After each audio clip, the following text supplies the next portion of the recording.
ስሜት፣ ፍቅር እና ማለቂያ የሌለው ታማኝነት በኢትዮጵያ እግር ኳስ ውስጥ ስታዲየምን በጭፈራ ማናወጥ የሚችል ውጤት ቢርቀው እንኳን ፍቅሩ የማይቀንስ ደጋፊ ያለው ክለብ የትኛው ነው ከተባለ መልሱ አንድ ብቻ ነው፤ የኢትዮጵያ ቡና ስፖርት ክለብ።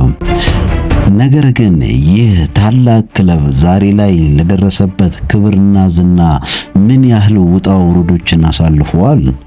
ከቀደመው የቡና ገበያ ስም ጀርባ ምን ምስጢር አለ? ዛሬ በዚህ ቪዲዮ የአረንጓዴው ጎርፍ ባለቤቶች የሆኑትን የቡናማዎቹ አጠቃላይ ታሪክ፣ ታላላቅ ስኬቶችና እግር ኳሱን የለወጠውን የደጋፊዎቻቸው ድንቅ ባህል እንቃኛለን። ሰብስክራይብ ካላደረጋችሁ አሁኑኑ ሰብስክራይብ በማድረግ አብራችሁን ዝለቁ። ታሪኩ የሚጀምረው በ1968 ዓመተ ምህረት ነው። ክለቡ ሲመሰረት የያዘው ስም የቡና ገበያ ስፖርት ክለብ ይባል ነበር።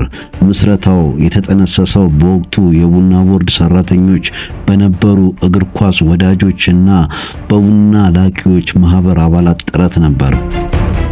ዋናው ዓላማ የኢትዮጵያን ዋነኛ የኢኮኖሚ ምሰሶ የሆነውን ቡና በስፖርቱ ዓለም መወከልና ማስተዋወቅ ነበር።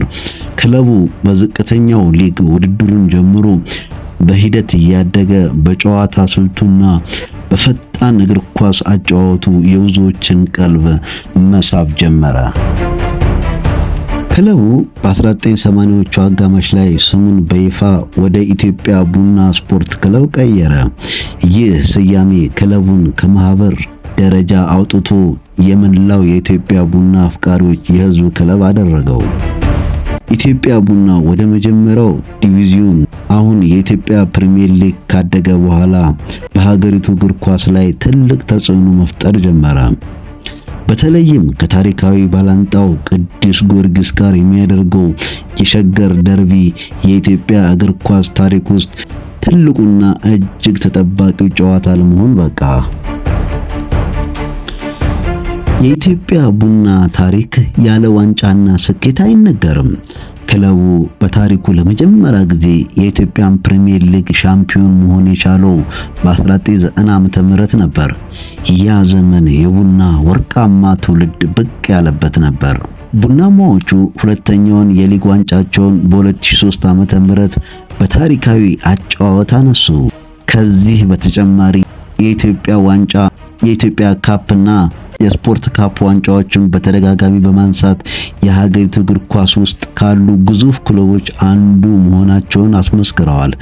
ክለቡ እንደ አቡበከር ናስር ያሉ በሊጉ የጎል ክብረ ወሰን የሰበሩ ድንቅ ታላላቅ ተጫዋቾች ለሀገርና ለውጭ ሊግ አበርክተዋል። ስለ ኢትዮጵያ ቡና ስናወራ ስለ ደጋፊዎቹ ሳንናገር ማለፍ በፍጹም አይቻልም። የቡና ደጋፊዎች ከቡድናቸው ውጤት በላይ ለክለቡ ያላቸው ፍቅርና ታማኝነት ልዩ ያደርጋቸዋል።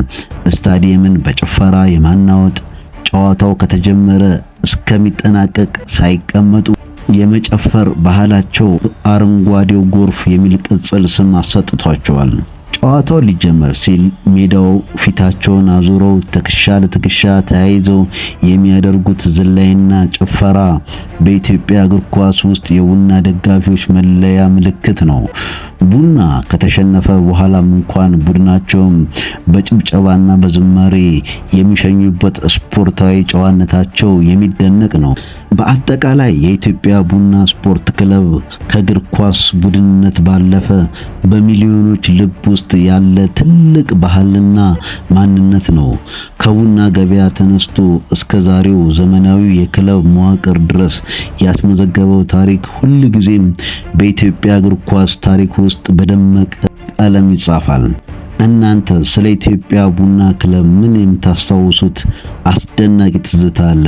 በታሪኩ ውስጥ የትኛው ተጫዋች ትወዱታላችሁ? ሐሳባችሁን በኮሜንት አጋሩን።